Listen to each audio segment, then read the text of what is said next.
Press the bell icon on YouTube and don't miss another update.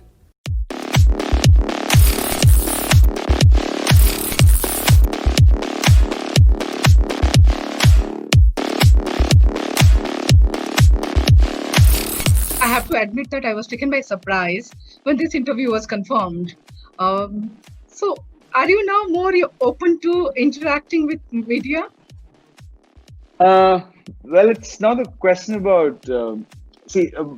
My biggest concern is from a point I start shooting for a film till I finish it. My biggest fight is whether I did justice to what I conceived. Whether I was right about the film. That's my biggest fight. So when I'm not sure about if I was right, I don't think I should be talking about the film. So I generally come out and talk once the film is released, and once I'm sure about how it's turned out. So what changed this time? This is something new that I've tried. This is not very usual. So I there are two intentions. One is to come and say that this is something very fresh and new, and two is the film is going to people now. Usually people come to the film. This is the first time I'm letting people have the film go to them. During the lockdown, this movie, a thriller, was made. So if you can give us how you worked on it. See, primarily, the technique used is something which came to us much later. Primarily the motivation to make any film is to get to an idea. You need to be excited about the idea to shoot any film. So there was a video Mahesh had shared with me 2 years back. It was a video of a girl, a Malayali girl from Saudi Arabia. It was like a confession video. She was shouting out for help. She was a victim of human trafficking or something like that. And so he had showed me this video, and he was working on something related to that at that point. This was 2 years back, and that video was very disturbing. It stayed with me for a long time.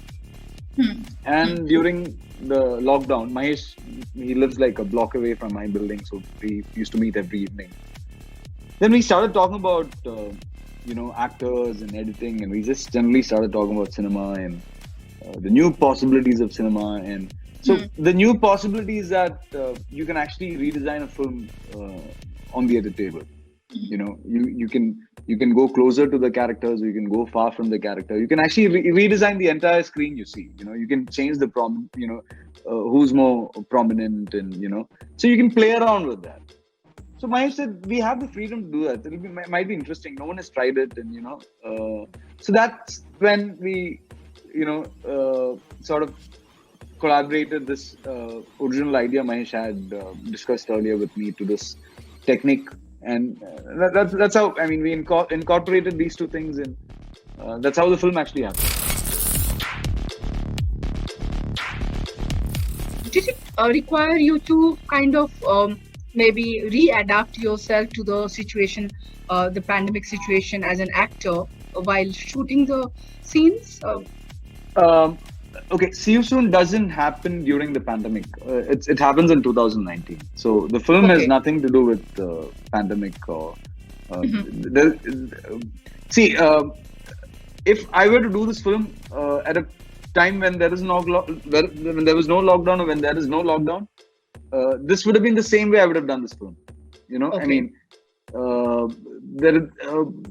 This film was actually designed to do this way. Okay. And lockdown was just maybe lockdown was the reason it happened. Otherwise, none of us stay home so long. So the reason why this film happened could be lockdown, but this was the only possible way to do it. Anytime you do it. I quite like the name of your production house, Fahadh Faasil and Friends. Very short, but there is this inherent intimacy and warmth in it. So what is the and you have your production house has produced it. So, what is the idea behind Fahadh Faasil and Friends? Make money, I guess. Okay, I thought there would be something profound, you know. No. See, an actor like me needs money. A lot of money, actually. You keep experimenting, and I am very expensive. I'm very expensive. It's very important for me to have, a backup plan of my own. So, Fahadh Faasil and Friends is a backup plan. When and I've only produced films which was rejected by other producers, or films that were not convincing to other producers. So it's just a backup plan. Anytime I have an issue convincing anyone, I'll just bankroll it. That's all. You and your wife Nazria Nazim, both have were co-producers. What kind of, if you can share with us, what kind of professional dynamics that you share? Well, she's a strength to what I'm doing. I mean, if there is no support at home, I don't think I can do anything that I do now. So she she gives me that push to go out and actually do it. So and she's very encouraging, and the only thing she said was, "I'm not going to let you shoot in my bedroom. You can shoot anywhere else in the house." All the great artists have that little bit of self-doubt, which probably pushes them further. I have that. So if great artists have that, I'm lucky. Let me have that forever. So I'm not sure. I don't consider myself as an artist, or I am here because I'm nowhere else. So, and I don't know how long I'm here. I'm here now. I know that for sure. I'm here now. And I haven't promised anyone I'll be around for any given time or anything. So everything's a phase. So I'm in this phase now. So let me put it that way. That's the easiest answer. But when did that realization came that you want to be here, you want to belong to cinema? That happened, I think, 10 years back when I started enjoying this. I really started enjoying this, and I realized that as of now there is nothing else that I can do. I cannot do a 9 to 5. The only thing I think I would do will be, I would enjoy doing would be being an Uber driver. There's nothing else that I would enjoy than acting. But I would love to drive people around. Yeah. Okay. As a retirement plan, I tell my wife, I want to move to Barcelona and be an Uber driver there. I want to drive around people in Spain and Barcelona here. I hope she's okay with the plan. She loves it. Yeah.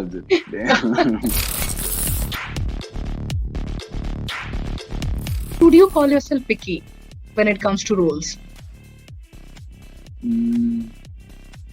No. Okay. It's very, I think it's a wrong notion that's going around. There are very few films that I've rejected. No, I was generally asking. Yeah. Okay. I'm just saying that I'm not very choosy or particular. There are very few films that I've actually rejected. But I've taken 80% of work that's come my way. You choose them by instinct? Yeah. What I've done, I've chose that in a fraction of a second's time. I don't have to actually sleep over and then decide on a film. I've never done that, like take days and decide on a film. I know at the moment I hear it if I'm doing it or not. How closely do you work with the writers? Because most of these movies have a very strong storyline, very strong narrative. Yeah, writers are a very important, integral part of my functioning. I spend a lot of time with them. Ideally, I sit with them from the time, so with Sham, I interact a lot. So with Sham, I meet before he starts writing. Then I meet him midway when he's like somewhere midway with the script. Then I meet him after I'm done, after he's done with the script. So there are three meetings, and all three meetings are so eventful, and it gives you so much for the shoot. There's so much detailing you get. So, I mean, writers. I don't think I can function without writers. So many of your movies are now on all these OTT platforms with subtitles. And as we all know, certain local idioms, nuances are lost in the subtitles, even in best of the subtitles. How do you look at it? See, I think if you look at it, films are actually going beyond subtitling and all that. I mean, see, subtitling is the biggest revolution that's happened to Indian cinema in the last 3-4 years. But in time, see, it might be just a reference point, Some sequence, like some words, if you don't understand, you might just stop and read it to understand. But otherwise, the idea is to get the audience to follow the emotion, than the dialogues or the lines or anything. The cinema has an emotion, That is the most powerful thing in a narrative, So, see, these are all techniques, I mean, you can use music for your film, you can use subtitling, you can use graphics. These are all techniques to increase the possibility to, telling a story. So it depends on what design are you choosing to tell a particular story. So yeah, I mean, in time, I think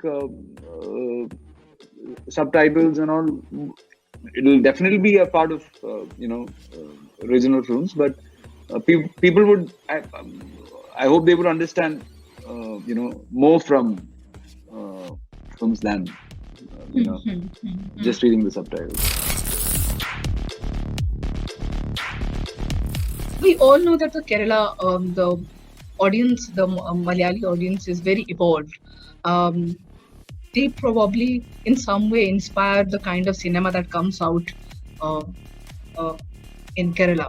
What kind of do you think? What kind of maybe not interaction, but a relationship that you have with your audience? How do they inspire you? How do they inspire me? They're very kind to me. They're very kind to me. They've been very kind to me, honestly, seriously. And I don't think I can do any of the films I do outside Kerala. I don't think none of my films are remade, just for the reason that my films are very rooted here. Yeah. So I have to thank them. They are the people who saw the film before anyone in the country. I mean, they saw my film before it was released outside Kerala or before it came on the OTT or anything. So I think I owe my career to them. It was only because of them I am still attempting or experimenting or trying to do things that is. Yeah, so it's because of the audience. You wrote that beautiful note after Irfan Khan passed away, and you mentioned how he kind of inspired you and made up and helped you probably make up your mind to come back to India. Have you can you talk about your inspiration, maybe the cinemas that have inspired you or the actors?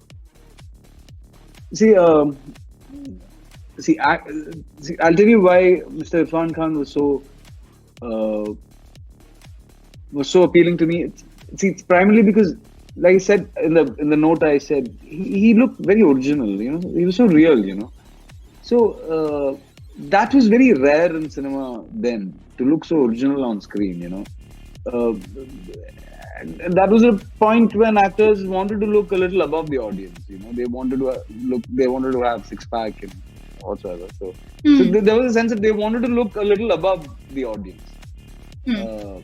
I think Mr. Khan he played it sitting in par with the audience. He played it as one of the audience. I mean, so like you said, there was a rootedness to the way he played the roles he played. I think that was I think that's the word. He was very rooted to the characters he played. Any other movie or filmmaker who probably There's so has many. inspired? There's so Okay. many. There's so many. I cannot name one, but okay. So Hindi. I'm a huge fan of Rishikesh Mukherjee's films. I love his films. Hmm. Uh, and yeah, like I said, Yeah. uh, Pink and Piku, and there's so many filmmakers, and You have that one dream project. Earlier, one interview you mentioned that you want to do that film, and no, I said I yeah. have not done that one film. Okay, okay. It's not that I want to do. I want to do something. It said I have Yeah. not done that. I don't know if I Okay. want to do it, but I have not done that. That's right. Okay. And what would be that one film? Like, I don't know. I don't know. I hope. Like I said in my interviews, the energy I got from watching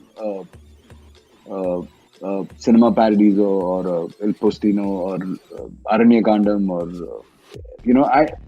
I just I if I pass on that energy to another person who wants to do something in cinema, I want to do a film which at least inspires one guy to come up and do something in cinema. I want to do a film like that. Yeah.